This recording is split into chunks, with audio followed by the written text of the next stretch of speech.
Shalom Aleichem, welcome back. Today is Saturday night. We just finished Parashat Toldot, the third day of Kislev. Kislev, the third month of the Jewish calendar, and the Chag of the Geulah, the month of the Geulah, month of redemption. We have Hanukkah, we have Yutet Kislev, the redemption of Admor HaZaken, Baal HaTanya from jail. So we're going to continue with the Torah analogy. That's the main purpose of these videos, to explain people the analogy of the Torah. So we're going to continue right here. It says in Parashat Vayera, it says, after Hashem tell Avraham Avinu to take his son to sacrifice him, it says, Vayashkem Avraham Baboker, in English. So Avraham arose early in the morning and saddled his donkey. So we have to see what is that thing with the donkey, why he saddled his donkey, what does that mean to us? And also in Parashat Mishpatim, in the book of Shemot, it says, perhaps you will see the donkey of someone you hate lying under his burden. Will you refrain from helping him? You should surely help along with him. So there's something over here with the donkey that first of all, Avraham Avinu get up in the morning and he saddled his donkey. And then he talk about if you see somebody else that his donkey fell from his weight on him, for sure you're going to help him. So first of all, about Avraham Avinu. By saddle his donkey. In Hebrew, donkey is chomer, chamor. Chamor is chomer. Chomer is material. And Avraham Avinu get up in the morning, like the first thing he does, he saddle his donkey, his chomer. He take control of his chomer. The chomer is the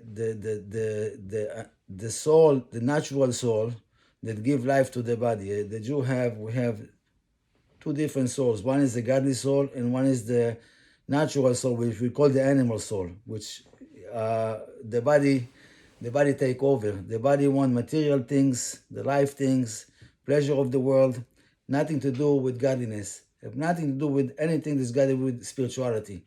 And that's the chomer, the chamor, the chomer of the body, the heavy weight of the body. They just want to do nothing with spirituality, with godliness. And when Avraham get up in the morning, the first thing he does is saddle his donkey, his chomer. He take control and he put the rein on his body, on his soul, the animalistic soul, the natural soul that want to do worldly things.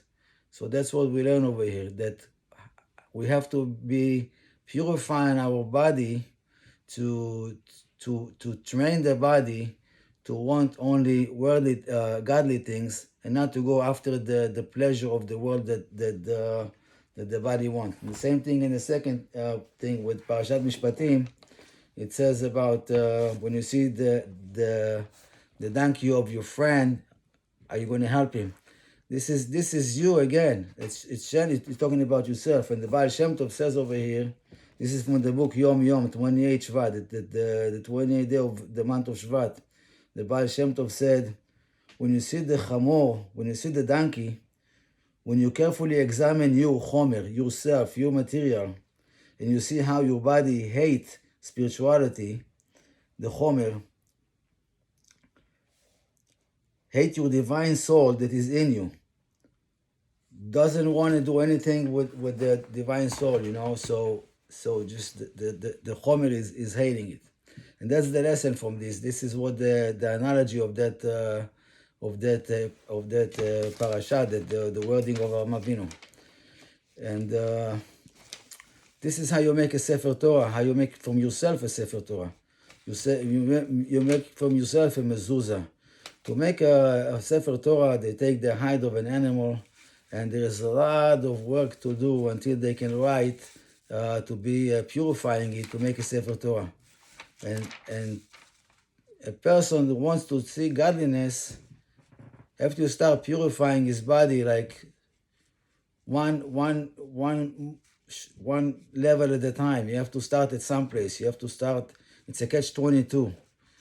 What I'm going to do first? First, give me the material, and then give me the world and the money, and then I'm going to start.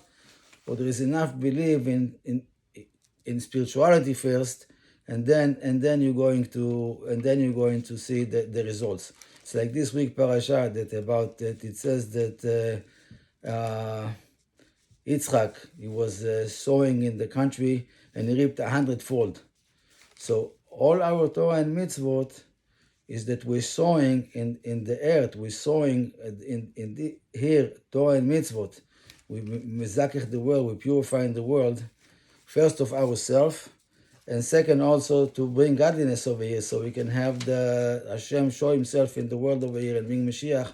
We can build Beit HaMikdash. Like I said one time before, everything we do is to purify the world, but also to prepare our Beit HaMikdash in us, the holy temple in us. That Hashem said, then make me a dwelling place and I will dwell in each one of you. Not that just I'm going to have a Beit HaMikdash, but Beit HaMikdash that in each one of you. And this common Torah mitzvot that the person have to be purifying himself, the chomer, his materialism, his body, that to purify it enough to have enough to be able to be level that he can be a Sefer Torah. The Lubavitcher Rebbe said that when a father play hide and seek with his kid, and the kid stopped looking, and he was crying, he said, "There's nothing more sad than a situation that we stop looking, and we should never give up. Always continue looking." And one of the keys to come to this emunah, to this level, to try to purify ourselves, come through davening. Many great tzaddikim, gdolim, Roshei Yeshiva, people very famous, always talk about davening, and how davening is important. And they're talking about people who don't, in this generation, don't put enough emphasis on davening. Davening is the key, and I'm repeating what many other people said, written many places. Davening is the best investment for a person.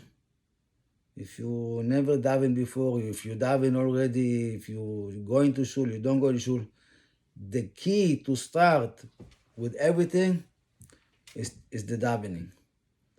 A person start davening, he's like submission. He become to a state of bitul, become like recognizing and acknowledging that there is something higher than him. Davening is giving in and connecting to Hashem. There's no better way to connect to Hashem through davening. Even if a person can tell me he can learn as much as he learns and he wants to, that's the way to understand Hashem. But there is nothing still like davening. Davening is the key to daven slowly. Daven, if you have a siddur, you daven from the siddur. Pay attention to the words. And that's the key to start really understanding how to connect to Hashem. Imagine you look at the moon and you see the moon or the sun. Well, you can't see the sun, but the moon we can see going on a track, on some imaginary track that is all the time on the track. And it's moving all the time, every day on the same track. You never miss anything. So I was thinking about, like, if you have a remote control car and you play with the child, and the child doesn't know that it's come from the remote control, and all the time you see the car doesn't hit anything and go perfectly, it's amazing. It's amazing. But we adults, we understand there's no way that the world creates itself, that it's just there. It must be somebody who controlled this. And the one who controlled that, he didn't made a game and he left it. He didn't plant a tree and he left it and he disappeared. Somebody is there, is doing everything so perfectly. And if we look at this 1 minute or 2 minutes a day, we'll see, and we start slowly understanding that the Emunah, the belief, is where the intellect stops. There's no way to understand this. You have to reach, go to the next stage, Emunah, above the Sechel. It's above the intellect. Hashem is there every second. The Baal Shem Tov is teaching us that even the leaf fall from the tree is because Hashem wanted to be that second, that like that. Nothing happened without Hashem as He drawing the world every second the way it is. And that's where we have to have Emunah. Nothing happened by itself.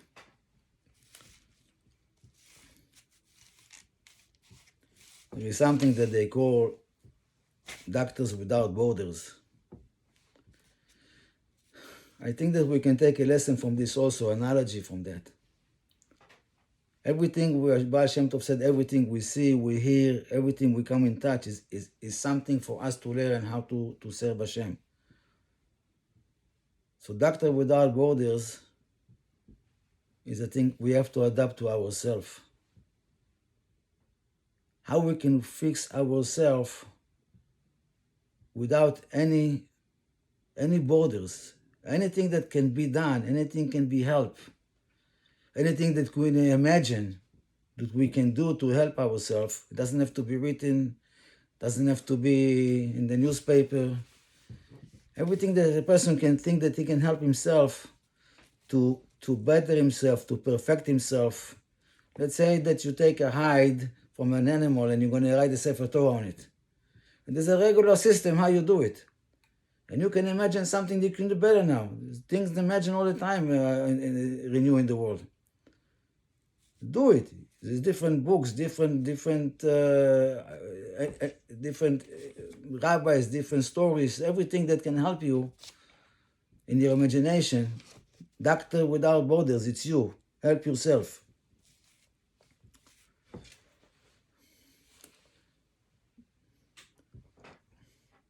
There is something with David HaMelech and Shaul HaMelech. I'm going to, something to do with the Emunah, not exactly with the analogy of the Torah, but something to do with the Emunah. When Shaul HaMelech was told by Shmuel HaNavi, Shmuel the prophet is talking to Shaul HaMelech, and he told him about to go to war with the Plishtim. And he said to him that he's going to go and he's going to, this is in Shmuel Aleph, chapter 10, Pasuk 8. He said to him that you're going to go and do the sacrifice before the war, and you wait for me 7 days. And when I'm going to come, you're going to, in the 7 days I'm going to come and you're going to do the sacrifice, and then you go to the war. And Shaul HaMelech doesn't listen. And he's waiting. It's an afternoon, almost evening already. 7 days pass. Shmuel HaNavi, Shmuel the prophet didn't come yet. And he go and he sacrifice them. And he do the job of the sacrifice. And just as he finish, Shmuel HaNavi is coming and he tell him, what you do? Told you to wait for me. So he said to him, I couldn't have the patience to wait. I saw the Plishtim is coming and I couldn't wait. So as I don't want to take Chas v'Shalom anything bad about Shaul HaMelech, but just from what we see over here, it's written that he couldn't wait. And Shmuel HaNavi, the Shmuel the prophet, is very upset. And the next time he tell him about going to fight with the war with Amalek, and to kill everybody from the nation of Amalek. And again they go and they get the king of Amalek, Agag, which we know from Purim, but Haman came out of it, and again he didn't listen to him. And then he said to him, why didn't you listen? So he said, I sin because I didn't do what Hashem told me, and I didn't listen to you because I was afraid of the people, and I listened to the people. We have to listen to nobody. We have to listen to ourselves only. We know we have a Torah, we have a mitzvot. We don't care about what the people say, the people don't say. We don't care if somebody like you or don't like you. Somebody smile to you, don't smile to you. Person have to know that he's doing something he's doing for Hashem, and that's what's the most important thing. It's not important if somebody like you, smile to you, or give you a good word. He's not the one who make you. He's not the one. Who you really are is you. We have to try to do everything we can to keep the Torah and mitzvot.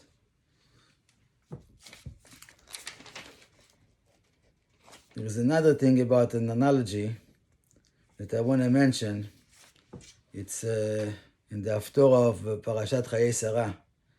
It's talking about over here that one woman from the Nevi'im,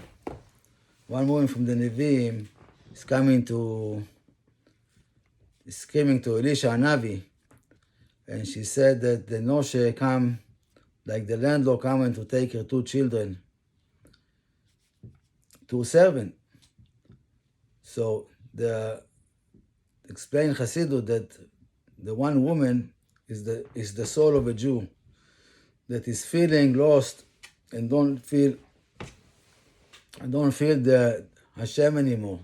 Feel really lost, don't have love and fear, don't have Ahava and Ira. And she's screaming to Elisha Hanavi, Elisha the prophet. Elisha the prophet, the name Elisha is mean Elisha, Hashem help me. That's the translation of the word Elisha.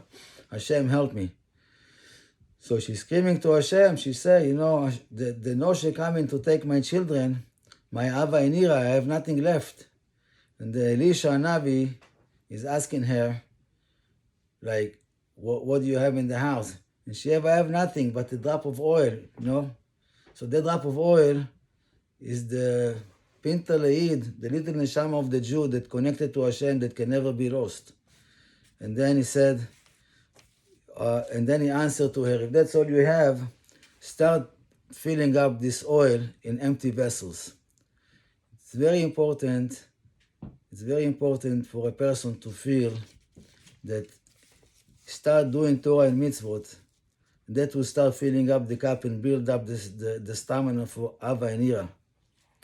Just like the story with when you have a seed and you want to, the seed of let's say an apple tree, and you want to have apples, you want to have the tree, you want the fruit. You can't have the seed stay on the shelf. Then maybe the seed is a very nice package. It's a beautiful tree, beautiful picture on the package. But the potential of getting the fruit is not going to be if you have a beautiful tree with a picture on the shelf. You got to take this seed and put it in the ground. And that's every Jew. Only when a person go to a state of bitul, submission, and acknowledgement that Hashem is the one and only one, and he connected to him, and that you put yourself in the ground. What happens when you put a seed in the ground? The seed disintegrates, become nothing, become part of the earth. Only then it grow and you get the fruit. The same thing with us. A person have to come to a state of bitul, state of submission, and then it can grow. And this is, I think, part of all the one of the analogy of also of Tu B'Shvat, that Tu B'Shvat is one of the Rosh Hashanah that the Jewish people have, one of the four Rosh Hashanah that we have, and we're talking about it in Mitzvah Hashem, God willing, Rosh Hashanah coming more. But that's the main thing, the mafteach, the key to start reaching and understanding and feel connected is that, first of all, is davening. When a person starts davening, first of all, you understand there is a power much bigger than him that control the world. Don't have to be knowing anything, just start davening. Best thing is to pick a siddur and look at the letters and pay attention and start davening. Davening is the best key that many gedolim, many great people write and emphasize the importance of davening. Davening is the best connection to Hashem. I hope you enjoyed. Thank you very much. Have a beautiful week, good week. Mirza Hashem, we should be zocher this week already to have a new Beit HaMikdash. And first of all, the Beit HaMikdash in us, that we'll be able to have the fire all the time that supposed to be in Beit HaMikdash.